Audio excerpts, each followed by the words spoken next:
Hi. Many of us tune in Thursday night to BBC One's excruciating Question Time. It's mostly morbid fascination. The overwhelmingly Oxbridge miseducated panels represent various strains of the establishment political parties, and you automatically know what the robotic types will parrot. There is an obvious right-wing bias in these highly controlled debates, likewise with a Brexit-obsessed audience.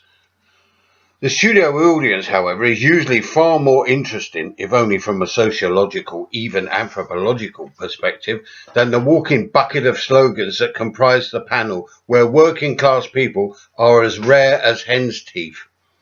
We desperately need a plebeian working class question time that represents a vast majority of the population, rather than a load of middle class Joey ronces. We find ourselves almost totally marginalised from all media and consigned to the role of demonised, passive spectators.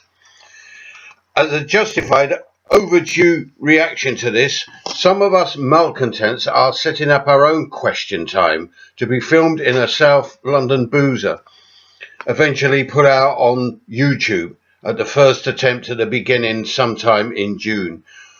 We'll get into stride in about a month or so once the pubs aren't crammed for the World Cup. Eventually, we hope to have a panel that's diverse and representing the multiplicity of our chiefly ignored and ridiculed class. We're swiftly running out of spaces. Pubs are closing, council estates demolished and replaced by endless acres of luxury apartments.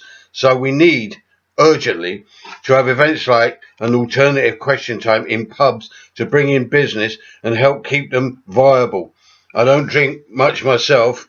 Such an idea doesn't have to be strictly confined to pubs, but realistically, they are some of our few remaining meeting and socialising places. So many of us are tired and fed up listening to the elitist, patronising snobbery and overwhelming, stultifying ignorance of the upper and, in particular, middle classes and their politics, from Corbynism to toxic Toryism, and their opinions on everything else we've considered relevant to our existence and experience, reality as it is for the invisible majority. We must reclaim our voices in all their diversity, in politics and far, far beyond. Bye.